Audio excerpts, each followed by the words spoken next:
गुजरात में आज दोपहर 2 बजे बीजेपी सरकार के शपथ ग्रहण समारोह का आयोजन किया जाएगा। समारोह में भूपेंद्र पटेल दूसरी बार मुख्यमंत्री पद की शपथ लेंगे। जानकारी के मुताबिक प्रधानमंत्री नरेंद्र मोदी, गृह मंत्री अमित शाह, बीजेपी अध्यक्ष जेपी नड्डा, रक्षा मंत्री राजनाथ सिंह समेत कई केंद्रीय मंत्री शपथ ग्रहण कार्यक्रम में शामिल होंगे। इसके साथ ही यूपी की राज्यपाल और गुजरात की पूर्व मुख्यमंत्री आनंदीबेन पटेल, यूपी के मुख्यमंत्री योगी आदित्यनाथ, असम के मुख्यमंत्री हिमंता बिस्वा शर्मा समेत बीजेपी शासित राज्यों के कई मुख्यमंत्री शपथ ग्रहण में मौजूद रहेंगे। गुजरात में मुख्यमंत्री के शपथ ग्रहण के साथ 20 से 22 चेहरों को मंत्रिमंडल में जगह मिल सकती है। गुजरात में मंत्री पद के लिए जिन नामों की चर्चा है उनमें ऋषिकेश पटेल, कुंवरजी बावलिया, जयेश रादड़िया, गणपत वसावा, रमणलाल बोरा, राघवजी पटेल, कनु देसाई, हर्ष संघवी, किरीट सिंह राणा, पायल कुकरानी, मनीषा वकील, अल्पेश ठाकुर के नाम शामिल हैं। साथ ही जीतू चौधरी, नरेश पटेल, पीसी बरांडा, शंकर चौधरी को भी मंत्री बनाया जा सकता है। अहमदाबाद में देर रात प्रधानमंत्री नरेंद्र मोदी के शानदार रोड शो का आयोजन किया गया। इस दौरान लोगों ने जमकर मोदी मोदी के नारे लगाए।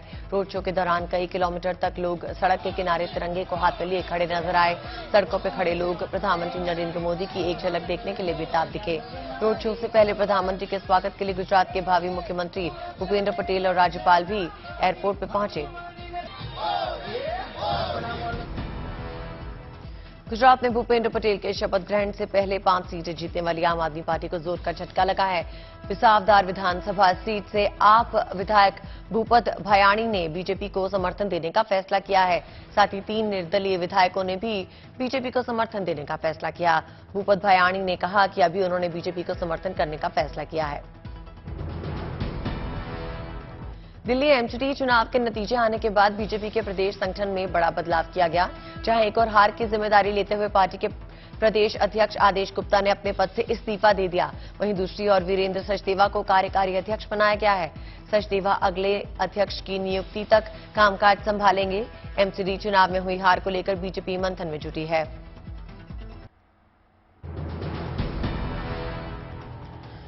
कांग्रेस की भारत जोड़ो यात्रा आज बूंदी से शुरू हुई। यात्रा में पार्टी की महासचिव प्रियंका गांधी वाड्रा के साथ उनके पति रॉबर्ट वाड्रा भी शामिल हुए। कल यात्रा के दौरान राहुल गांधी की बैलगाड़ी सवारी भी लोगों में चर्चा का विषय बनी। कल राहुल गांधी ने कोट खुर्द गांव से कोटा लालसोट राजमार्ग पर देईखेड़ा गांव तक बैलगाड़ी की सवारी की थी। ये यात्रा 21 दिसंबर को हरियाणा में प्रवेश करने से पहले 17 दिनों में झालावाड़, कोटा, बूंदी, सवाई माधोपुर, दौसा और अलवर जिलों से होते हुए राजस्थान में लगभग 500 किलोमीटर की दूरी तय करेगी। हिमाचल में रविवार को सुखविंदर सिंह सुक्खू ने राज्य के 15वें मुख्यमंत्री के रूप में शपथ ली।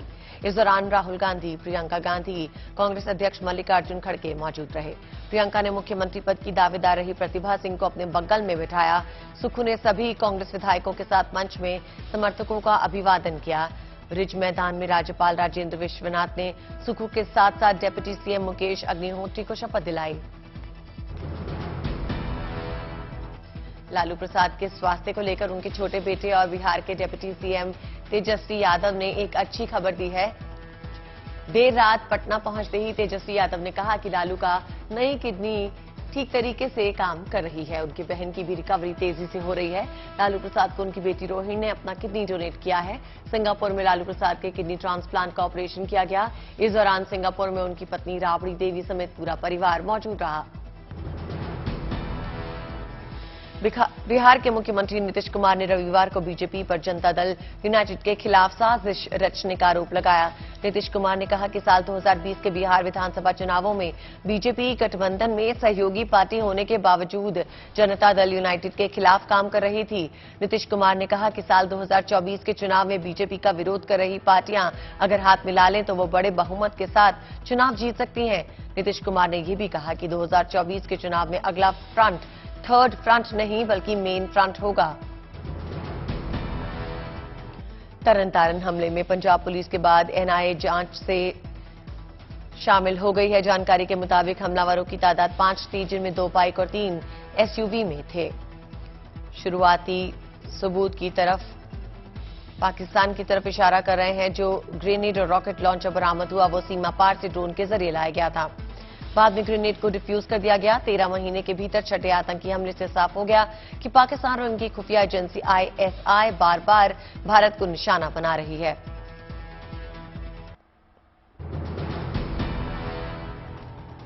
दिल्ली के ओखला में एनएसआईसी ग्राउंड में बच्चों के लिए खास कॉमिक-कॉन मेले का आयोजन किया गया, जहां पे दुनिया भर के बच्चों के फेवरेट कैरेक्टर्स और सुपर हीरो मौजूद हैं। इनके साथ बच्चों ने फोटो और सेल्फी लेकर जमकर मस्ती की। इंडिया में पिछले 14 सालों से इस कॉमिक-कॉन एक्सपो का आयोजन किया जा रहा है, लेकिन इस बार इस मेले का आयोजन बड़े लेवल पे किया गया। इस आयोजन में बच्चों को लुभाने के लिए खास तौर पर फेमस शो के स्टॉल्स लगाए गए, जहां पर बच्चों के साथ साथ बड़ों के लिए मनोरंजन का इंतजाम था। लखनऊ में बच्चों ने बनाई अनोखी स्मार्ट कार। प्रदूषण रोकने के लिए डस्ट फिल्टरेशन सिस्टम यानी डीएफएस वाली पहली कार। सड़क पर चलने वाली गाड़ियों की वजह से होने वाला प्रदूषण मौजूदा समय में बड़ी चुनौती है। लखनऊ के 4 छात्रों ने पहली बार ऐसी कार तैयार की है जिनसे बिल्कुल प्रदूषण नहीं होगा। यही नहीं, कार चलने पर आसपास की हवा को ये डस्ट फिल्टरेशन सिस्टम के जरिए साफ रखेगी। एंटी कोरोना ड्रोन बनाने वाले मशहूर रोबोटिक साइंटिस्ट मिलिंद राज की देखरेख में ऐसी 3 इलेक्ट्रिक कार्स तैयार की गई हैं। इसे पेटेंट कराने की प्रक्रिया शुरू हो चुकी है। इसके बाद इन कारों को लोगों के लिए लॉन्च करने की तैयारी है। ओडिशा के भुवनेश्वर में राष्ट्रीय स्तर के डॉग शो का आयोजन हुआ है, जिसमें 400 से अधिक कुत्तों ने भाग लिया। प्रतियोगिता में कई किस्म के कुत्तों ने हिस्सा लिया। इस दौरान उनके मालिक काफी उत्साहित दिखाई दिए।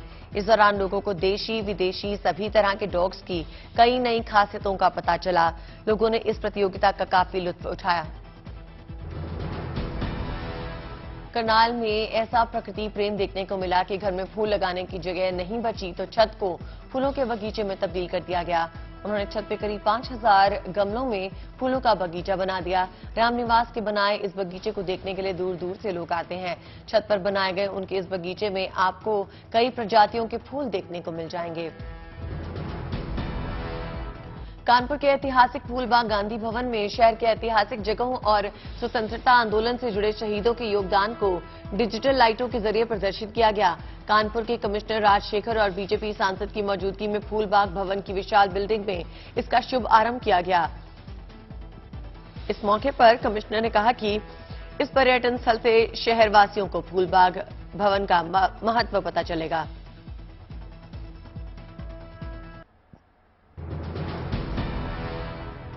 सोनभद्र में कक्षा 11 के एक छात्र इंद्रेश ने अनोखा हेलमेट बनाया है। इस हेलमेट की खासियत है कि इसे लगाए बिना बाइक स्टार्ट नहीं होगी। इंद्रेश का दावा है कि शराब और सिगरेट पिए हुए व्यक्ति को भी यह हेलमेट पहचान लेगा और कोई कितनी भी कोशिश कर ले बाइक को स्टार्ट नहीं कर सकता। छात्र की इस खोज की पूरे क्षेत्र में चर्चा हो रही है। ऐसा हेलमेट बनाने की प्रेरणा उसे तब मिली जब उसके पिता शराब पीकर बाइक चलाते समय गिर पड़े और उन्हें गंभीर चोटें आई। छात्र का इसमें और सुधार करके ऐसी तकनीक विकसित करने का प्रयास है कि यदि किसी की दुर्घटना हो जाए तो उस व्यक्ति के घर वालों को तुरंत सूचना मिल सके।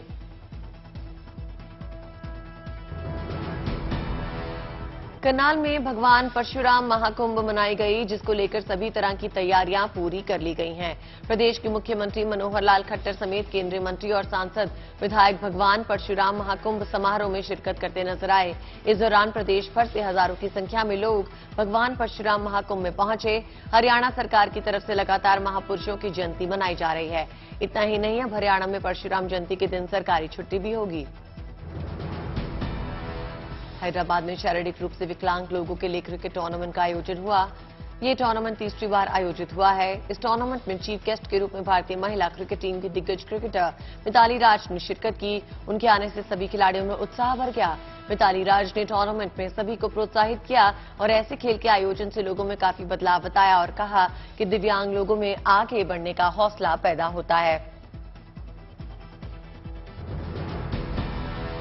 अंतर्राष्ट्रीय रेसलर द ग्रेट खली बच्चों को निःशुल्क शिक्षा उपलब्ध कराने वाली संस्था के कार्यक्रम में शामिल होने पानीपत पहुंचे। इस दौरान खली को देखने के लिए लोगों की भीड़ जुटी। रेसलर द ग्रेट खली ने युवाओं को नशे से दूर रहने का संदेश दिया।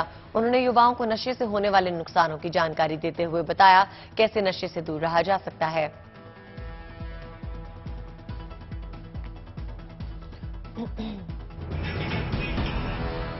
स्वच्छता के लिए मशहूर इंदौर में अब अपराधियों की सफाई के लिए बड़ा अभियान चलाया जा रहा है। इंदौर पुलिस ताबड़तोड़ कार्रवाई कर बदमाशों को गिरफ्तार कर रही है। इंदौर पुलिस के चलाए गए काबिंग अभियान में 36 जगहों से 1000 पुलिसकर्मियों ने मिलकर 1500 से अधिक बदमाशों को अब तक गिरफ्तार किया है। इंदौर पुलिस के इस अभियान से अपराधियों में दहशत का माहौल है। जयपुर में संविधान कथा का आयोजन किया गया। लोकसभा स्पीकर ओम बिरला ने इसमें शिरकत करते हुए कहा कि विकसित भारत के लिए हर महिला का शिक्षित होना जरूरी है। ओम बिरला ने कहा कि महिलाओं को वोट के अधिकार को समझना चाहिए। ये शानदार तस्वीर मथुरा के बाजारों की है, जहां भगवान के लिए तरह तरह के शानदार कपड़े बिक रहे हैं। भगवान कृष्ण की नगरी मथुरा में मंदिरों की भरमार है। ठंड बढ़ने के साथ लोग भगवान को गर्म कपड़े पहनाते हैं, इसलिए भगवान के इन पोशाकों की बिक्री खूब हो रही है। ये तस्वीर घाटी में बदलाव की कहानी बयां कर रही है। घाटी की लड़कियों में बास्केटबॉल का क्रेज बढ़ रहा है। श्रीनगर में आयोजित बास्केटबॉल टूर्नामेंट में लड़कियां बढ़ चढ़कर हिस्सा ले रही हैं। घाटी में हो रहे इस बदलाव से लोगों में नई उम्मीद जगी है। लड़कियों को खेल के लिए प्रोत्साहित करने के मकसद से घाटी में लगातार इस तरह के आयोजन किए जा रहे हैं। इस पहल को यहां के स्थानीय लोग काफी पसंद कर रहे हैं। राजस्थान के करौली में रहने वाले अनिल अग्रवाल लोगों के लिए मिसाल बन गए। अनिल अग्रवाल ने गरीब, अनाथ और दिव्यांग बेटियों की शादी का बीड़ा उठा रखा है। 15 साल से इस काम में लगे अनिल अग्रवाल अब तक 350 लोगों का घर बसा चुके हैं। शादी कराने के साथ लोगों के रोजगार के लिए मदद करते हैं। शादी के बाद अनिल अग्रवाल बेटियों के घर 30 त्योहारों को उपहार पहुंचाते हैं। तमिलनाडु के राज्यपाल आर.एन. रवि ने महाकवि सुब्रमण्यम भारती की 141वीं जयंती पे पुष्पांजलि अर्पित कर श्रद्धांजलि दी। कहा, तमिल और संस्कृत ने अपनी समृद्ध विरासत के साथ भारत की दूसरी भाषाओं को भी समृद्ध किया।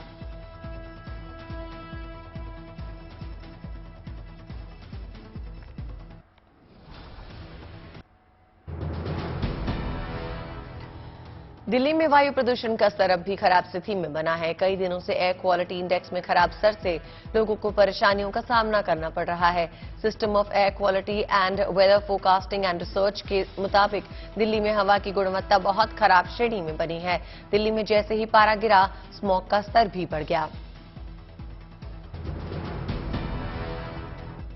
बंगाल के उपसागर में मैंडिस चक्रवाती तूफान का आश्रम पुणे जिले में भी रूप दिखाई दिया। पुणे जिले के ग्रामीण इलाकों में आज कई जगहों पे हल्की और झमाझम बारिश हुई।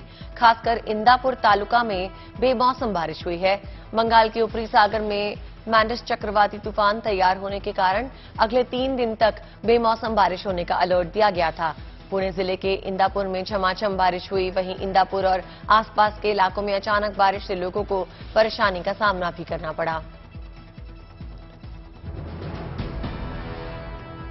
आंध्र प्रदेश के कृष्णा में चक्रवात मैंडिस के चलते लगातार 2 दिनों से भारी बारिश हो रही है। मौसम में आए इस बदलाव से किसानों को भारी दिक्कतों का सामना करना पड़ रहा है। जहां एक ओर इससे जनजीवन प्रभावित हुआ, वहीं दूसरी ओर बेमौसम बारिश से फसलों को नुकसान पहुंच रहा है। कृष्णा में बारिश के चलते हजारों एकड़ धान की फसल पूरी तरह से पानी में डूब गई है। तिरुपति में चक्रवात के चलते मौसम में बड़ा बदलाव देखने को मिल रहा है। यहां पर लगातार तेज बारिश और हवा के चलते कई पेड़ उखड़कर सड़कों पे गिर गए हैं। उत्तर प्रदेश में सर्दी और घने कोहरे के चलते आम जनजीवन प्रभावित हो रहा है। इतना ही नहीं, कोहरे के चलते कई ट्रेन के समय में बदलाव किया गया। कोहरे से विजिबिलिटी कम होने के चलते ट्रेनों की रफ्तार धीमी हो गई है।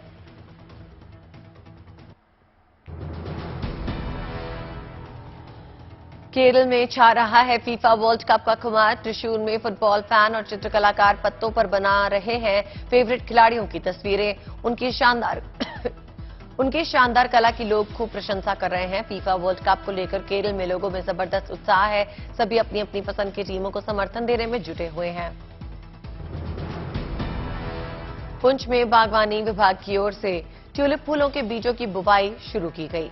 कई हेक्टेयर में की जा रही ट्यूलिप की खेती से स्थानीय लोगों को एक और जहां रोजगार मिलेगा, वहीं दूसरी ओर किसानों को भी इसकी खेती के लिए प्रोत्साहित किया जाएगा।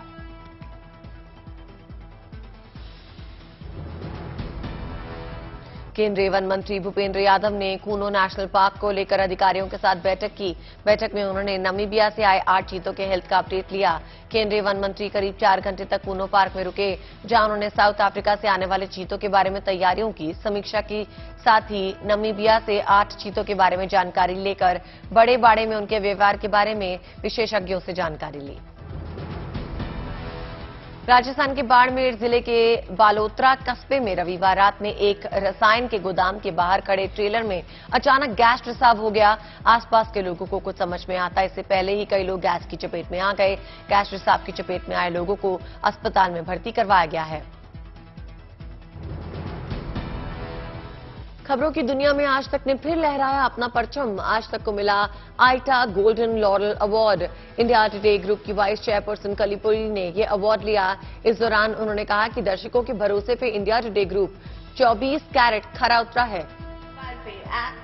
India's #1 media conglomerate. Let's have a winner, ladies and gentlemen. आज तक एक न्यूज चैनल नहीं है, वो एक मूवमेंट है। वो अभी ब्रॉडकास्ट में नहीं है, सिर्फ वो है वेब पे, मोबाइल पे, ऐप पे, ट्विटर पे, फेसबुक पे, इंस्टाग्राम पे।